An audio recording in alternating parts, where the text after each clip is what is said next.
Shalom, shalom, everybody. Man, it's your boy Shalom, the man Shalom, what he is.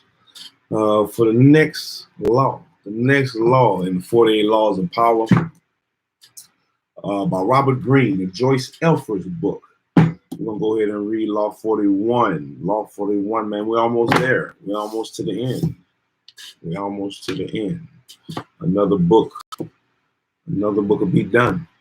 We got to keep pushing, keep on pushing.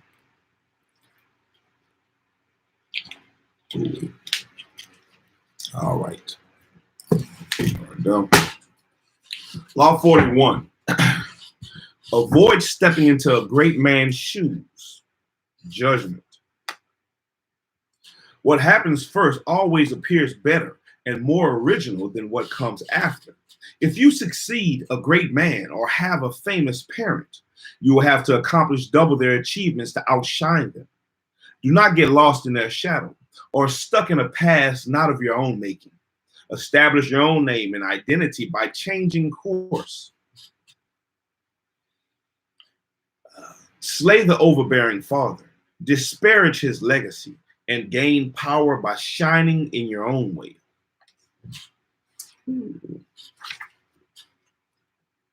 Transgression of the law.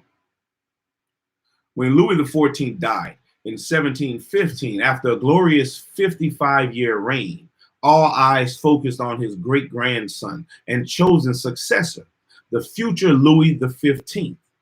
Would the boy, only 5 at the time, prove as great a leader as the Sun King, Louis XIV? As the Sun King, my bad. Louis XIV had transformed the country on the verge of civil war into a preeminent power in Europe. The last years of his reign had been difficult. He had been old and tired.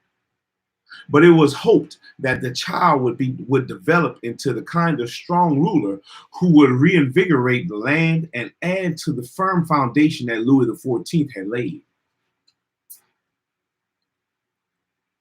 To this end, the child was given the best minds of France as his tutors, men who would instruct him in the art of statecraft, in the methods that the Sun King had perfected. Nothing was neglected in his education. But when Louis XV came to the throne in 1726, a sudden change came over him. He no longer had to study or please others or prove himself. He stood alone at the top of a great country, with wealth and power at his command. He could do as he wished.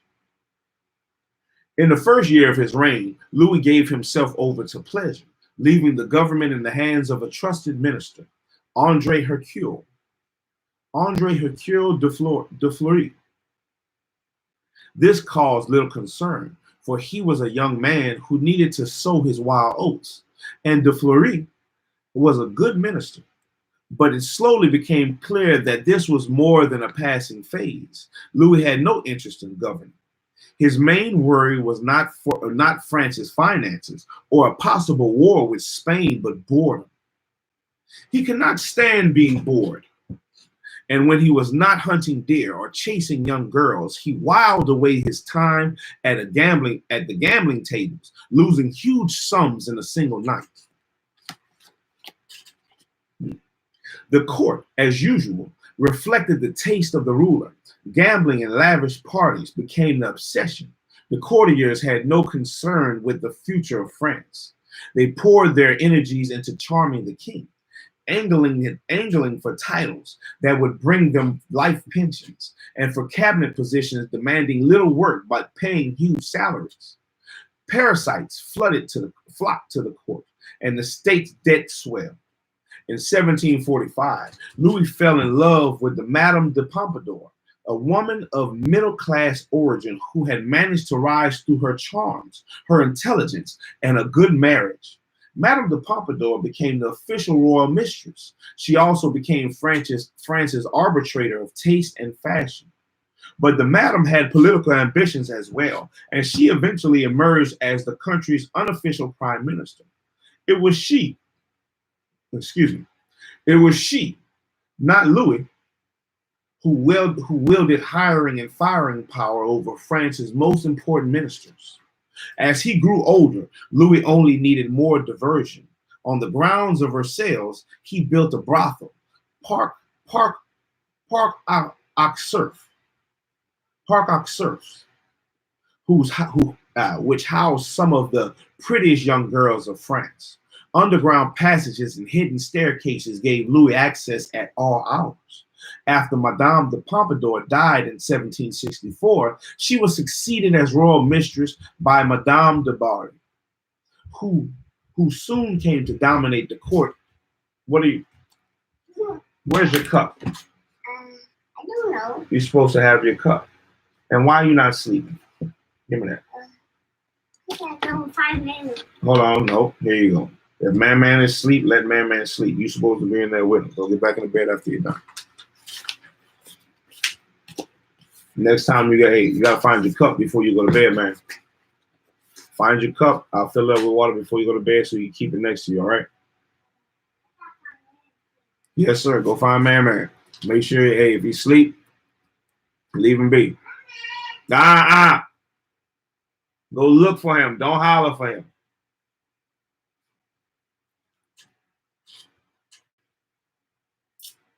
Underground passages and hidden staircases gave Louis access at all hours. After Madame de Pompadour died in 1764, she was succeeded as royal mistress by Madame de Barry, who soon came to dominate the court, and who, like de Pompadour before her, began to meddle in affairs of state. If a minister did not please her, he would find himself fired. All of Europe was aghast when de Barry, the daughter of a baker, managed to arrange the firing of Etienne de Choiseul, the foreign minister. Oh, you good? Go get back in the bed. Go get back in the bed. The foreign minister and France's most able diplomat. He had shown her too little respect. As time went by, swindlers and charlatans made their nest in Versailles and enticed Louis's interest in astrology, the occult, and fraudulent business deals. The young and pampered teenager who had taken over France years before had only grown worse with age. The motto that became attached to Louis's reign was Après moi les déluge. Après moi les déluge. After me, the flood, or let France rot after I'm gone. And indeed, when Louis did go in 1774, worn out by debauchery, his country and his own fiancés were in horrible disarray. His grandson, Louis XVI, inherited a realm in desperate need of reform and a strong leader. But Louis XVI was even weaker than his grandfather and could only watch as the country descended into revolution.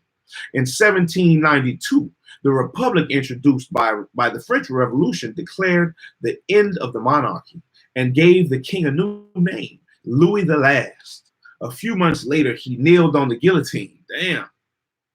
His about to be severed head, stripped of all the radiance and power that the Sun King had invested in the crown.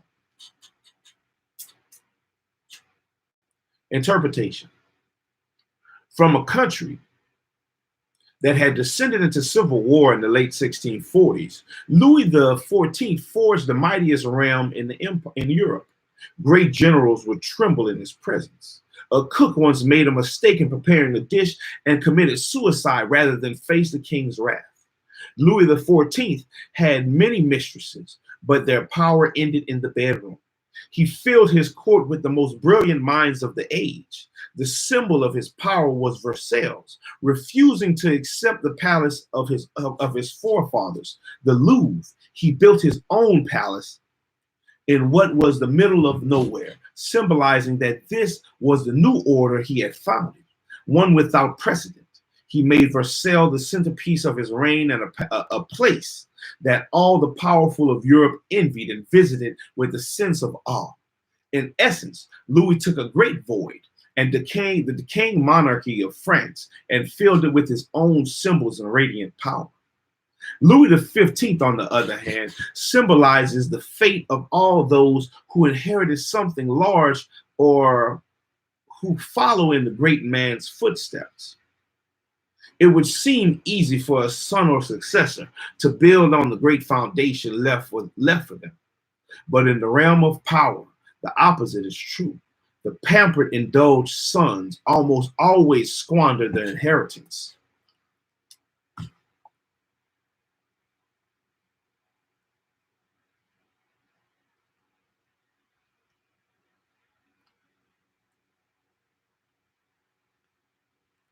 It would seem easy for the son or successor to build on the grand foundation left for them.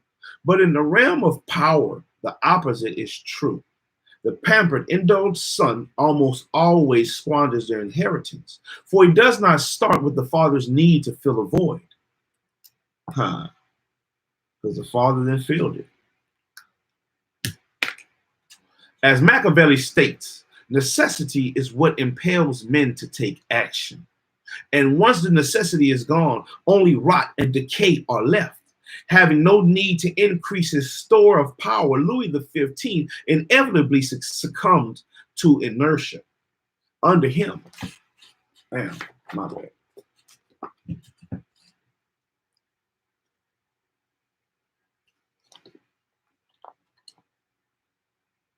Under him, Versailles, the symbol of the Sun King's authority, became a pleasure palace of incomparable banality, the kind of Las Vegas of the Bourbon monarchy. Same shit on Bourbon Street. It came to represent all that the oppressed peasantry of France hated about their king. And during the revolution, they looted it with glee. Louis XV had only one way out of the trap. Louis XV had only one way out of the trap, awaiting the son or successor of a man like the Sun King to psychologically begin from nothing, to degenerate the past and his inheritance, and to move in a totally new direction, creating his own world, assuming you have the choice. It would be better to avoid the situation altogether, to place yourself where there is a vacuum of power, where you can be the one to bring order out of chaos without having to compete with another star in the sky. Power depends on appearing larger than other people. And when you are lost in the shadow of the father, the king, the great predecessor, you cannot possibly project such a presence. But when they begin to make sovereignty hereditary, the children quickly degenerated from their fathers. And so, far from trying to equal their father's virtues, they considered that a prince had nothing else to do than to excel all the rest in idleness, indulgence, and every other variety of pleasure. Niccolo Machiavelli, 1469 to 1527.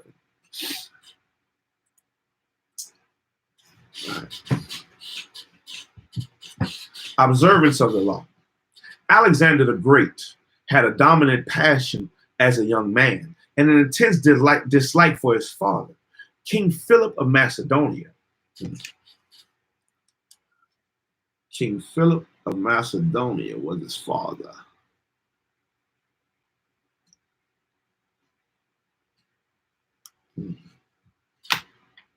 He hated Philip's cunning, cautious style of ruling, his bombastic speeches, his drinking and whoring, and his love of wrestling and other wastes of time. Alexander knew he forced himself to be bold and reckless. Alexander knew he had to make himself the very opposite of his domineering father. He would force himself to be bold and reckless. He would control his tongue and be a man of few words. He would not lose precise time in pursuit of pleasures that brought no glory. Alexander also resented the fact that Philip had conquered most of Greece. My father will go on conquering till there is nothing extraordinary left for me to do, he once complained. While other sons of powerful men were content to inherit wealth and live a life of leisure, Alexander wanted only to outdo his father, to obliterate Philip's name from history by surpassing his accomplishments. Alexander itched to show others how superior he was to his father. A Thessalian horse dealer once brought a prize horse named Bucephalus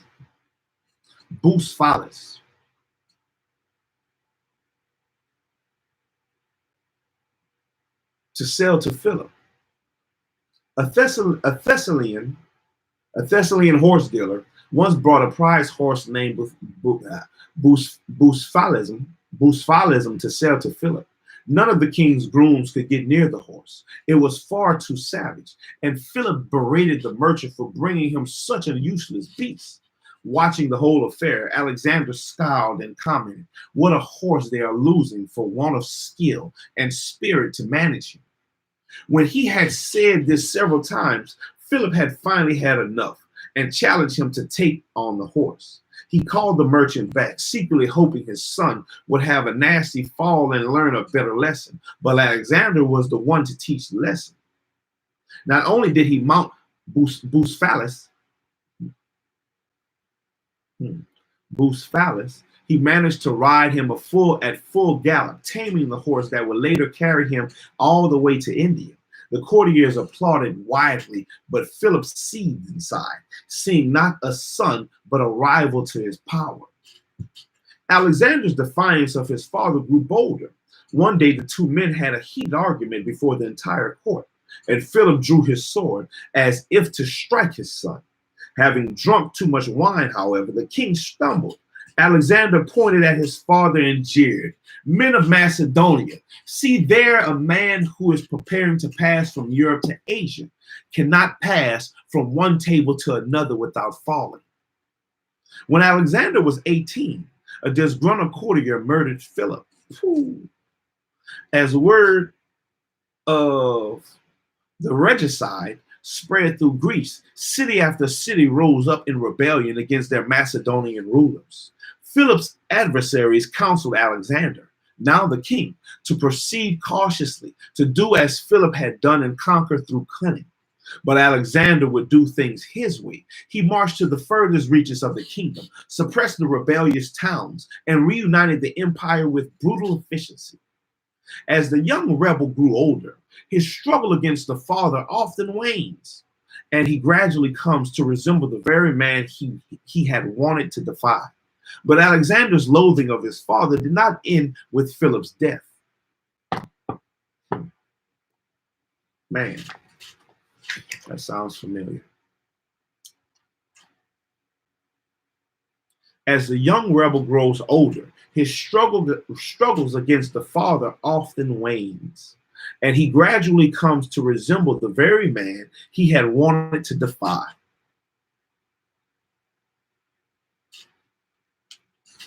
But Alexander's loathing of his father did not end with Philip's death. Once he had consolidated Greece, he set his eyes on Persia, the prize that had eluded his father, who had dreamed of conquering Asia. If he defeated the Persians, Alexander would finally surpass Philip in glory and fame. Alexander crossed into Asia with an army of 35,000 to face a Persian force numbering over 1,000,000. Before engaging the Persians in battle, he passed through the town of Gordian. Here, in the town's main temple, there stood an ancient chariot tied with cords made of the rind of the cornel tree. A cornel tree. Of the cornel tree. The cornel tree. Let me see what that is.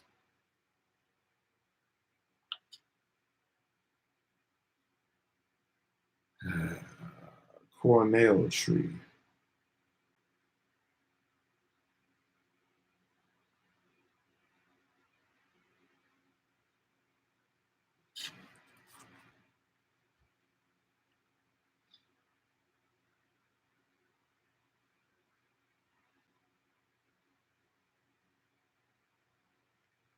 says cornelian cherry.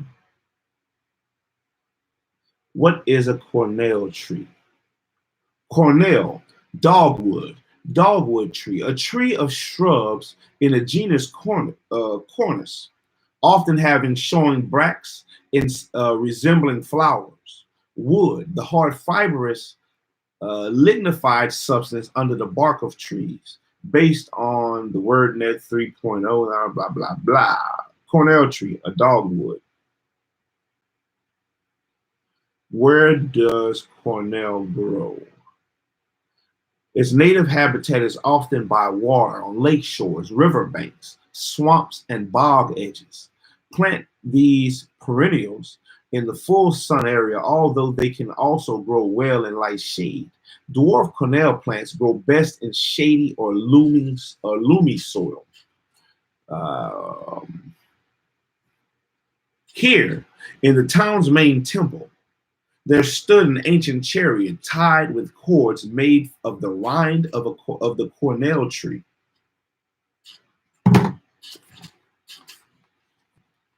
Legend had it that any man who could undo these cords, the Gordian knot,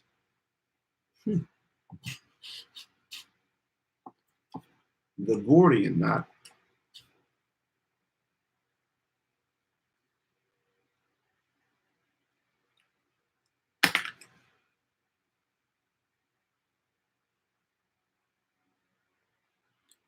Gordian knot.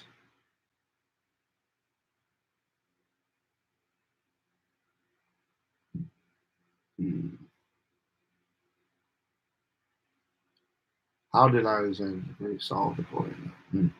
The Gordian knot. The knot may have been a religious knot cipher guarded by priests and priestesses.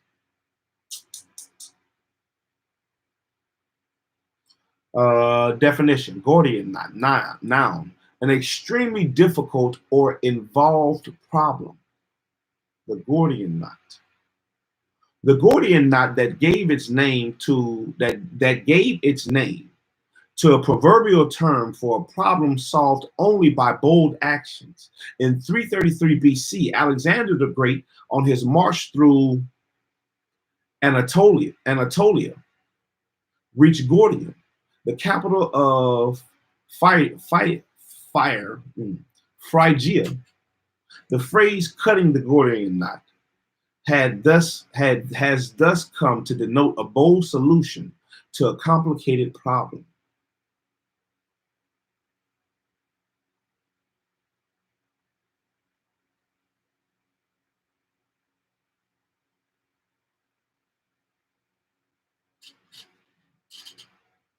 That's the Gordian knot.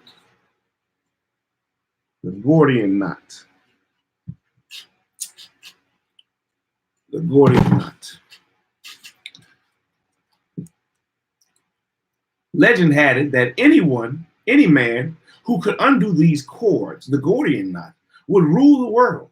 Many had tried to untie the enormous and intricate knot, but none had succeeded. Alexander, seeing he could not possibly untie the knot with his bare hands, took out his sword and with one lash cut it in half. This symbolic gesture showed the world that he would not do as others, but would blaze his own path. Against astounding odds, Alexander conquered the Persians. Most expected him to stop there. It was a great triumph, enough to secure his fame for eternity. But Alexander had the same relationship to his own deeds as he had to his father's. His conquest of Persia represented the past, and he wanted never to rest on past triumphs or to allow the past to outshine the present. He moved on to India, extending his empire beyond all known limits. Only his disgruntled and weary soldiers prevented him from going further. Interpretation. Alexander represents an extremely uncommon type in history.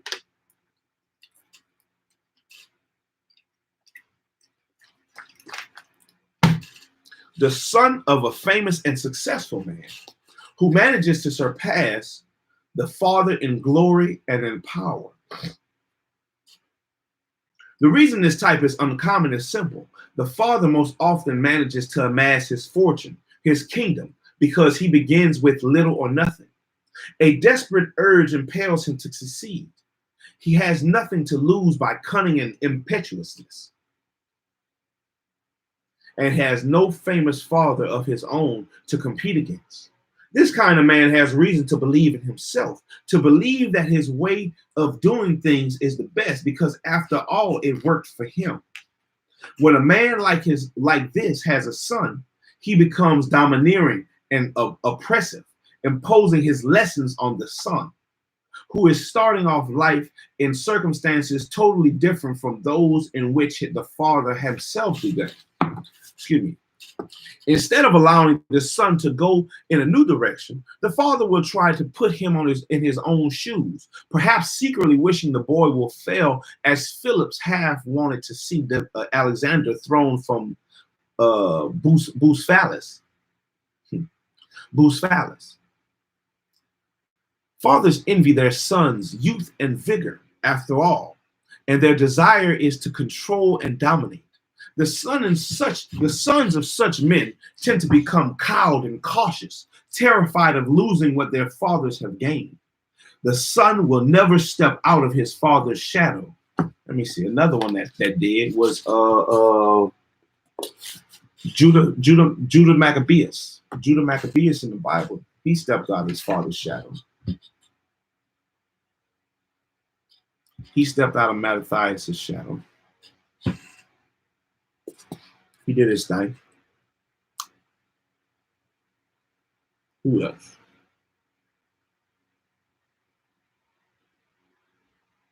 Solomon stepped out of David's shadow. Who else? Who else?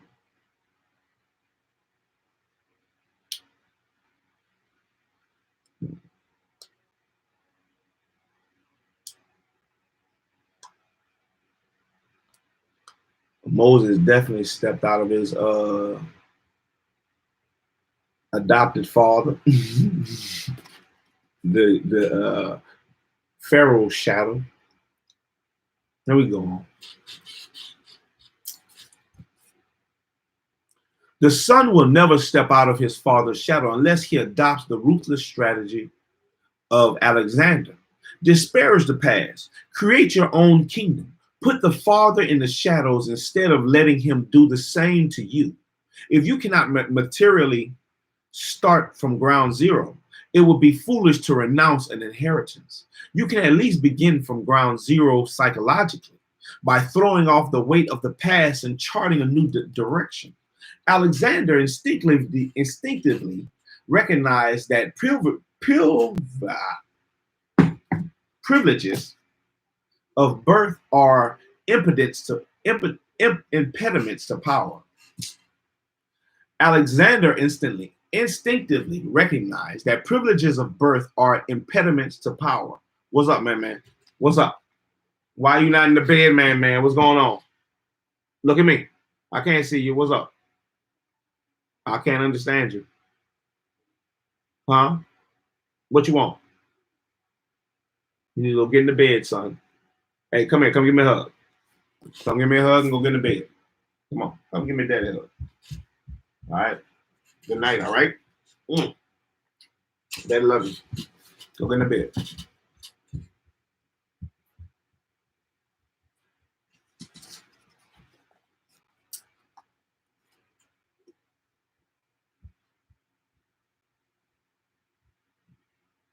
Come on. Come give me a hug and go get in the bed. Daddy love you, all right? I need you to go get in the bed, all right? You and your brother. Yeah, you and your brother. When you get in the bed, your brother gonna get in the bed. So go get in the bed, all right? Daddy shouldn't have to be telling you over and over. Bedtime. No. Good night.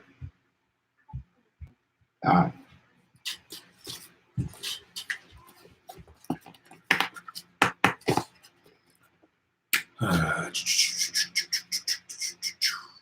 If you cannot materially start from ground zero, It would be foolish to renounce an inheritance. You can at least begin from ground zero psychologically by throwing off the weight of the past and charting a new direction. Alexander instinctively recognized that privileges of birth are impediments to power. Be merciless with the past. Then, not only with your father and his father, but with your own earlier achievements. Only the weak rest on their laurels and dote on past triumphs. In the game of power, there is never time to rest. Keys to power.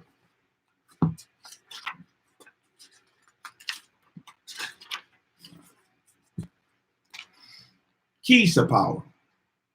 In many ancient kingdoms, for example, Bengal and Sumatra, after the king had ruled for several years, his subjects would execute him. This was done partially as a ritual of renewal, but also to prevent him from growing too powerful, for the king would generally try to establish a permanent order at the expense of other families and of his own sons. Instead of protecting the tribe and leading it in times of war, he would attempt to dominate it. And so he would be beaten to death or executed in an elaborate ritual. Now that he was no longer around for his honors to go to his head, he could be worshipped as a god.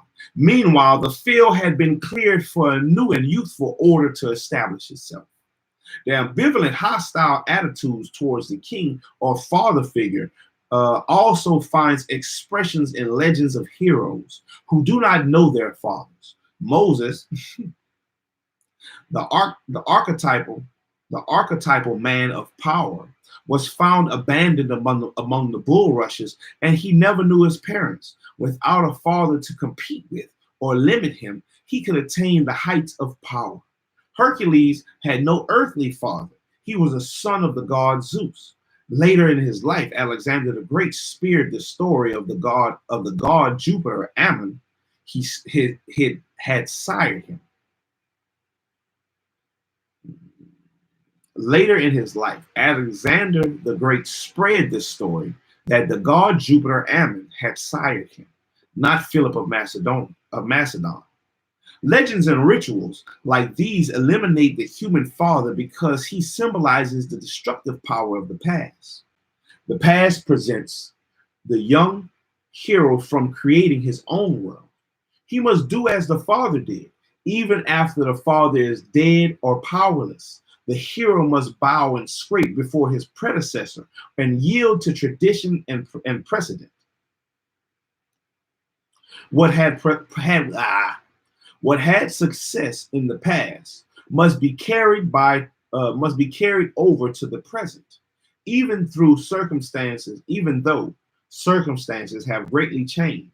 The past also weighs the hero down with the inheritance that he is terrified of losing, making him timid and cautious.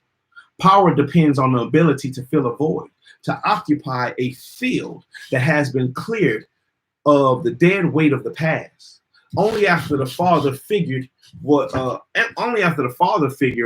has been properly done away with, will you have the necessary space to create and establish a new order. There are several strategies you can adopt to accomplish this. Variations on the execution of the king that disguise the violence of the impulse by channeling it in socially acceptable forms. Perhaps the simplest way to escape the shadow of the past is simply to belittle it, playing on the timeless antagonism between the generations, stirring up the young against the old. Willy Lynch. Sound like some Willy Lynch. Sound like some Willy Lynch. Shalom, Daniel. Shalom, Daniel.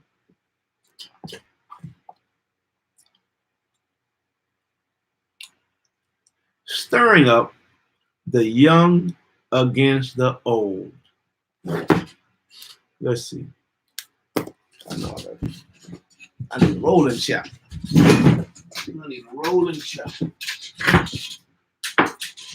All right.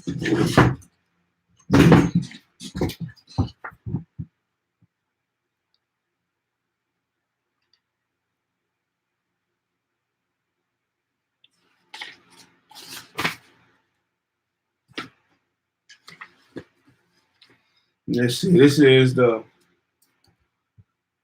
Willy Lynch letters.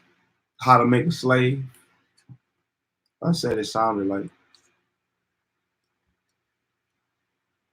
Trying to find exactly where it is so I can go to it. Introduction.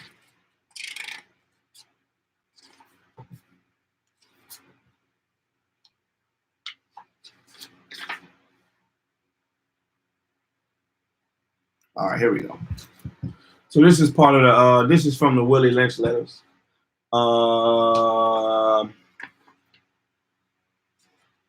Is titled, and the message is still true today. Blam blam blam blam blam blam blam.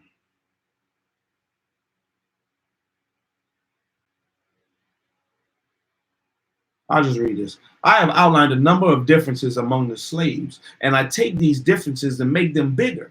I use fear, distrust, and envy to control purposes. These methods have worked on my modest plantation in the West Indies, and it will work throughout the South.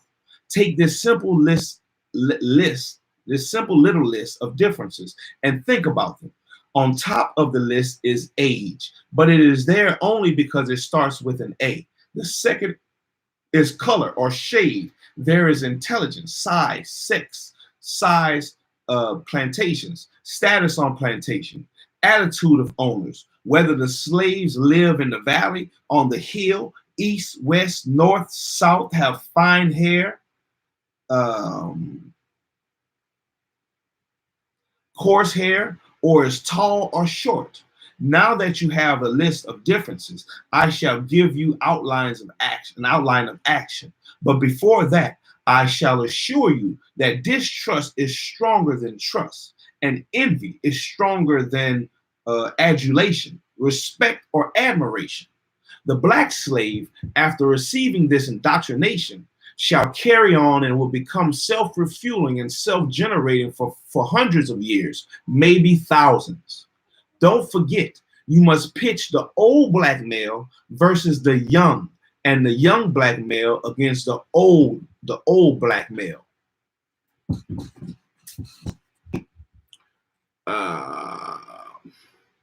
Perhaps the simplest way to escape the shadow of the past is simply to belittle it, playing on the timeless antagonism between the generations, stirring up the young against the old. For this, you need a convenient older figure to pillory.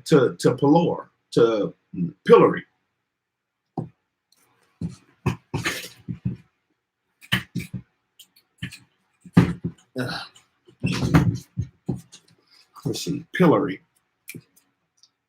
Pillory. Pillory. Pillory. Pillory. Pillory.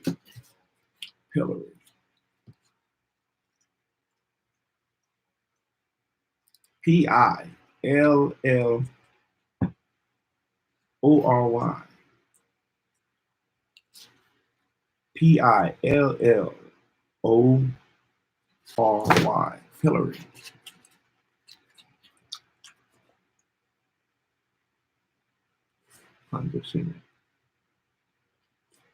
Pillory. Pillory. Pillory. A wooden framework with 3 holes into which the head and hands of the offender were locked. Oh, okay. I know what it is. That's the stuff that when it be like on the old night movies and they having the dude they be throwing lettuce and all old food and shit at, and he'll be up in there with his hands and his head inside the wooden thing. It clamp over, it folds over his head, and they lock it down on the side so they can't get up. The pillory or pillaries, a wooden framework with 3 holes into which the head and hands of an offender were locked, exposing him to public abuse and ridicule. Pillory. For this, you need a convenient older figure to pillory. You gotta make somebody the scapegoat. Somebody gotta be the scapegoat. Mao Zedong confronting a culture that fiercely resisted change, played on the suppressed resentment against the overbearing presence of the venerable Confucius in Chinese culture. John F. Kennedy knew the dangers of getting lost in the past. He radically distinguished his presidency from that of his predecessor, Dwight D. Eisenhower, and also from the preceding decade, the 1950s, which Eisenhower personified. Kennedy, for instance, would not play the dull and fatherly game of golf, a symbol of retirement and privilege, and Eisenhower's passion. Instead, he played football on the White House lawn. In every aspect, his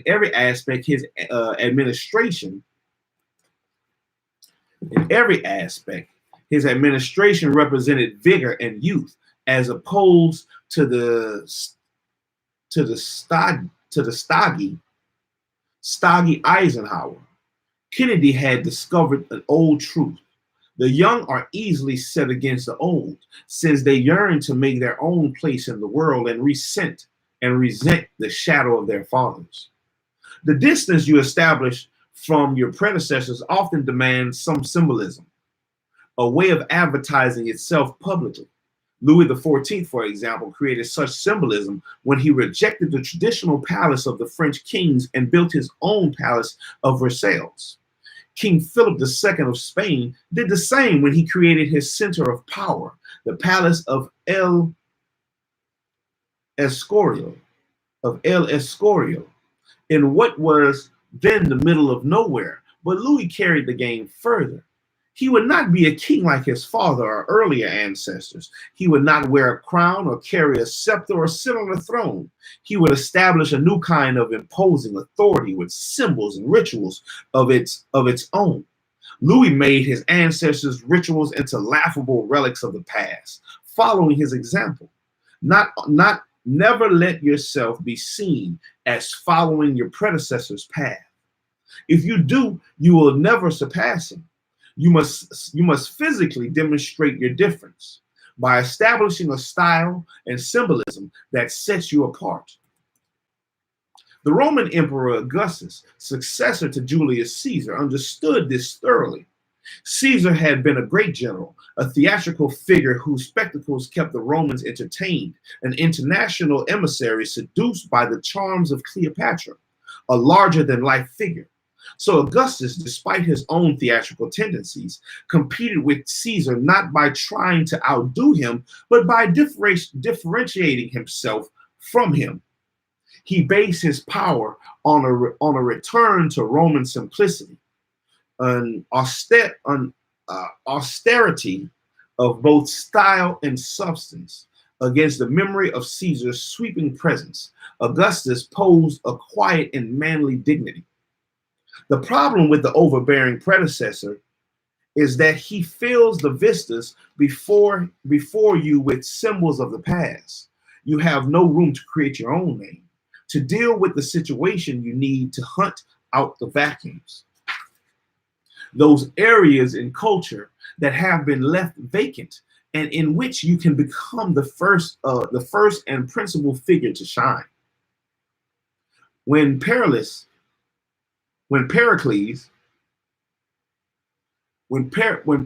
of Athens was about to launch the career of a statesman, he looked for the one thing that was missing in the Athenian politics. Most of the great politicians of his time had allied themselves with the aristocracy.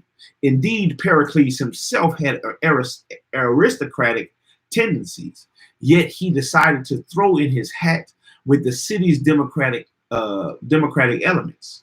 The choice had nothing to do with his personal beliefs, but it launched him on a brilliant career. Out of necessity, he became a man of the people.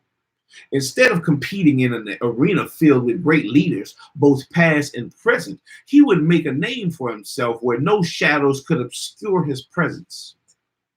When the painter Diego de Velázquez began his career, he knew he could not compete with the refinement and technique with the great Renaissance painters who had come before him.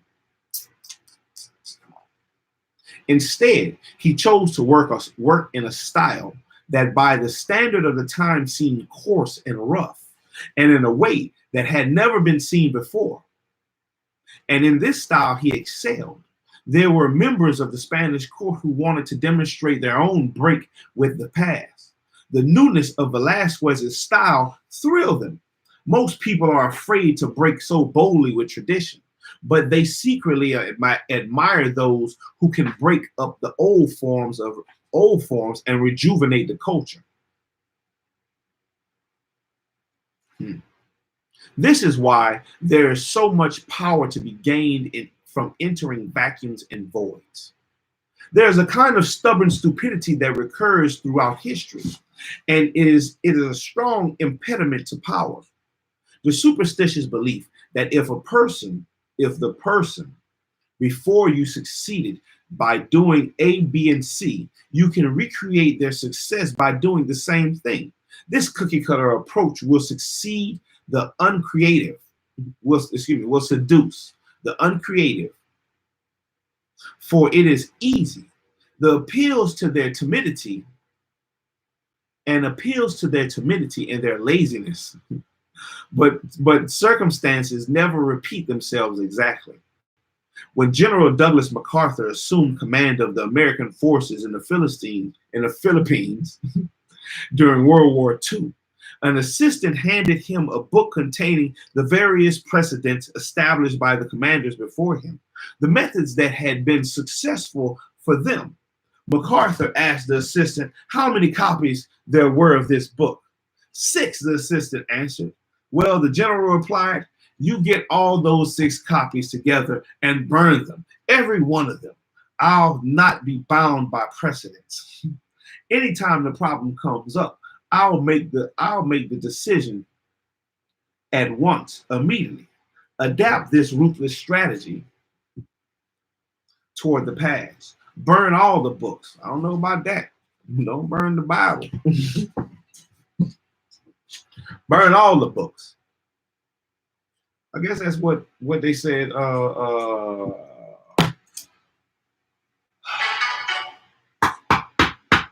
Hitler was doing, or Hitler tried to do.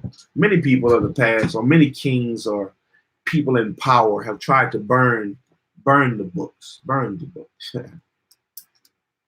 It'll happen again. It's not gonna be no different. History repeats itself. The same thing will happen again. They'll try to burn the books of the past so you won't be able to know the history.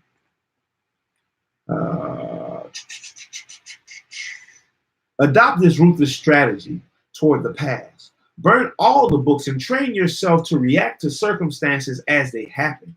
You will believe that you have separated yourself from the predecessor or father figure. But as you grow older, you must be internally vigilant lest you become the father you had rebelled against. As a young man, Mao Zedong disliked his father, and in the struggle against him, found his own identity and a new set of values. But as he aged, his father's ways crept back in. Mao's father had valued manual work over intellect. Mao had scoffed at this as a young man, but as he grew older, he unconsciously returned to his father's views and echoed such outdated ideas by forcing a whole generation of Chinese intellectuals into manual labor, a nightmarish mistake that cost his regime dearly. Remember, you are your own father.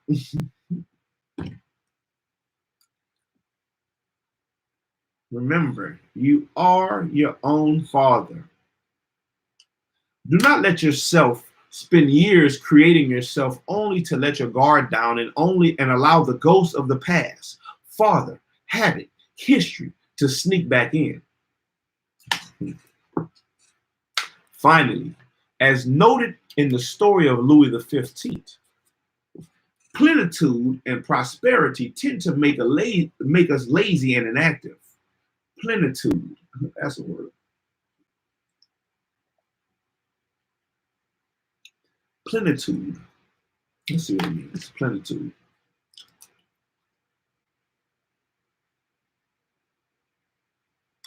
Plenitude.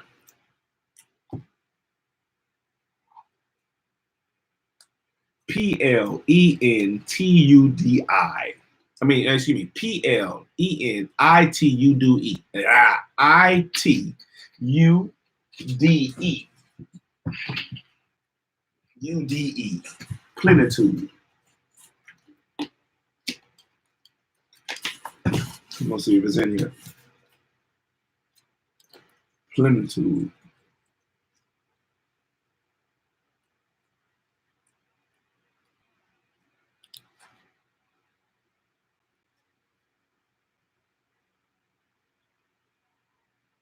Plenitude is in here.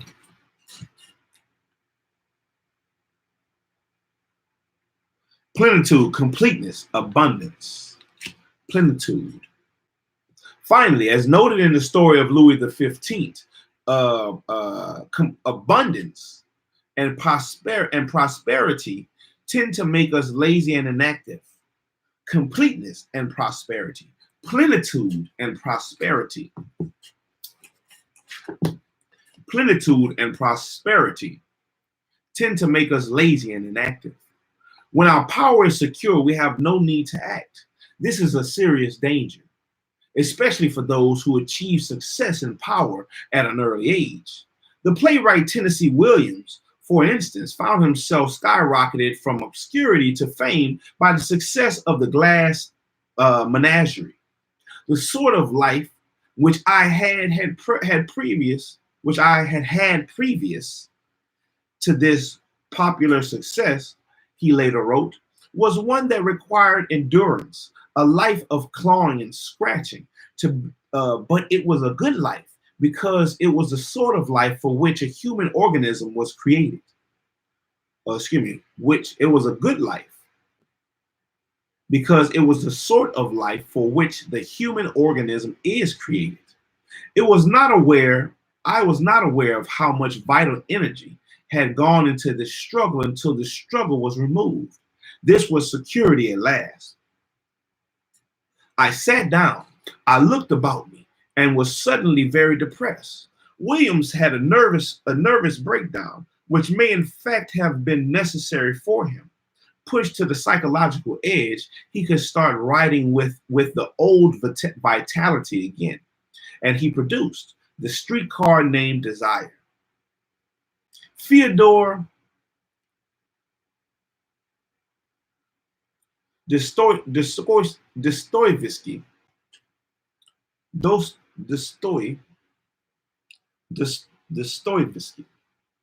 Fyodor Dostoevsky, similarly, whenever he wrote a successful novel, would feel that the financial security he had gained made the act of creation unnecessary.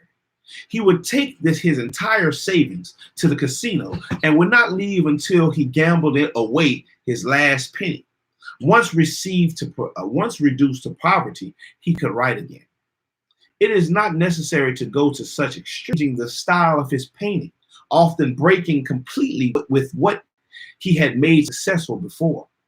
How often our earlier triumphs turn us into a kind of caricature of ourselves. Powerful people recognize these traps. Like Alexander the Great, they struggle constantly to recreate themselves. The father must not be allowed to return. He must be slain at every step of the way. Image, the father. He cast a giant shadow over his children, keeping them enthralled long after he is gone by tying them to the past, squashing their youthful spirit, and forcing them down the same tired path he followed himself.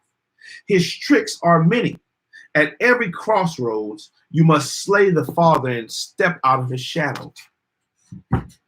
Authority. Beware of stepping into the great man's shoes. You will have to accomplish twice as much to surpass him. Those who follow are taken for imitators. No matter how much they sweat, they will never shed that burden. It is an uncommon skill to find a new path for excellence, a route to celebrity. There are many roads to singularity, not all of them well traveled. The newest ones can be arduous, but they are often shortcuts to greatness. Balthazar Gracian, 1601 to 1658. Man, they quote Balthazar Gracian a lot in this book. They quote him a lot in here. Reversal. The shadow of a great predecessor could be used to advantage if it is chosen as a trick, a tactic that can be discarded once it has brought you power. Napoleon III used the name of the legend of his illustrious grand uncle Napoleon Bonaparte to help him become first president and then emperor of France. Once on the throne, however, he did not stay tied to the past. He quickly showed how different his reign would be and was careful to keep the public from expecting him to attain the height that Bonaparte had attained. The past often has elements worth appreciating, qualities that would be foolish to reject out of a need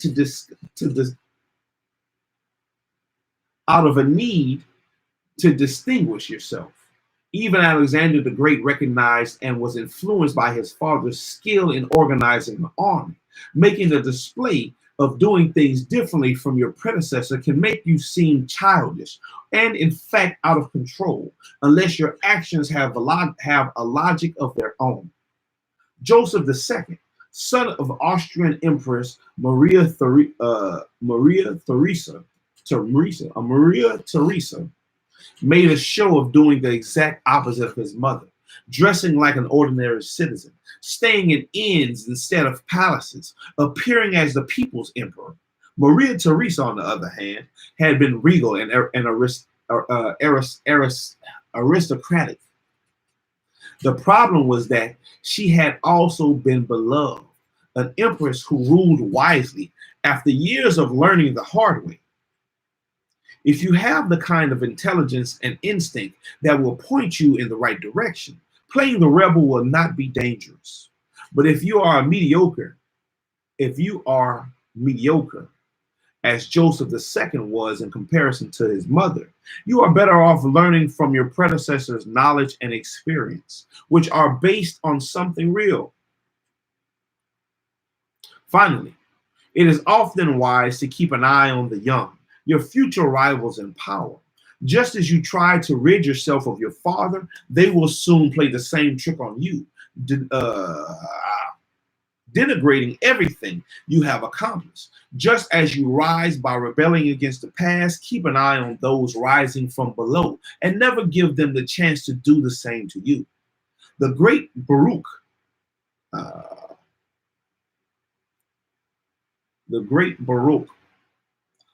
the great Baroque artist and architect Pietro Bernini was a master at sniffing out younger potential rivals and keeping them in his shadow. One day, a young stone mason named Francesco Borromini showed Bernini his architectural sketches. Recognizing his talent immediately, Bernini instantly hired Borromini as his assistant, which delighted the young man, but was actually only a tactic to keep him close at hand so that he could play psychological games on him and create in him a kind of inferiority complex. And indeed, despite Borromini's brilliance, Bernini has the greater fame. His strategy with Borromini had made a lifelong practice. Fearing the great sculptor Alessandro Algardi,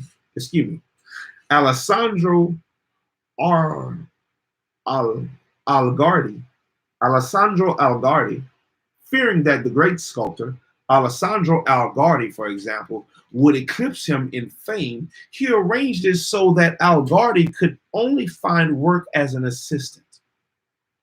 And any assistant who rebelled against Bernini and tried to strike out on his own would find his career ruined. Damn, it didn't even say a reversal. That was Law 41. Avoid stepping into a great man's shoes. Judgment.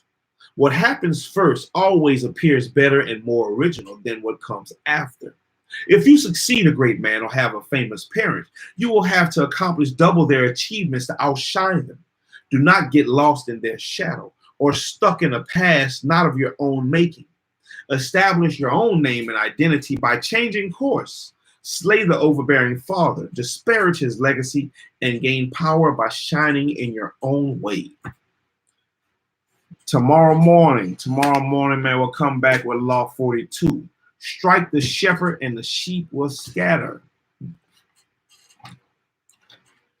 Strike the shepherd and the sheep will scatter. Judgment. Trouble can often be traced to a single strong individual. The steerer, the arrogant underling, the poisoner of goodwill. Excuse me, the stirrer, the arrogant underling, the poisoner of goodwill. If you allow such people room to operate, others will succumb to their influence. Do not wait for the troubles they cause to multiply. Do not try to negotiate with them. They are irredeemable. Neutralize their influence by isolating or banishing them. Strike at the source of the trouble and the sheep will scatter. Law 42.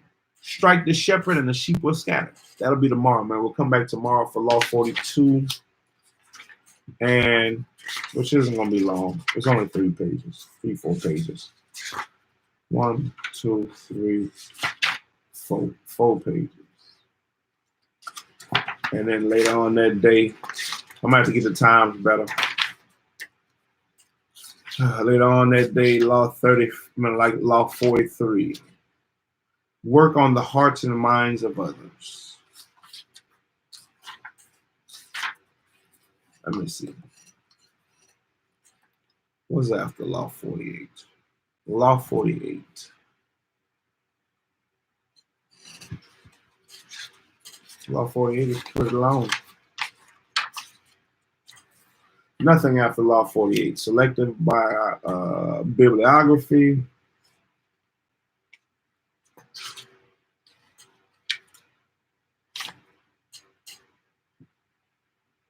Yeah, we ain't got much left. We don't have much left. That has been Law 41 for the day. The 48 Laws of Power by Robert Greene, a Joyce Elfers book. We'll come back next time, tomorrow, with the next law. I hope y'all are learning something. I'm definitely learning a lot of stuff to think about. Definitely a lot of stuff to think about. A lot of things to put in perspective in your everyday life. Some of this stuff people do unconsciously, and a lot of stuff people do consciously. So it's definitely something you can learn and take heed to. But don't get lost in it. Don't get lost in it. But you do need to know and practice self-defense and how to maneuver in certain situations. Man, learn where you can. Learn where you can. But that's your boy Shallow, man. Shallow, till next time, we out. We'll get with y'all later. Shalom. Shalom, everybody.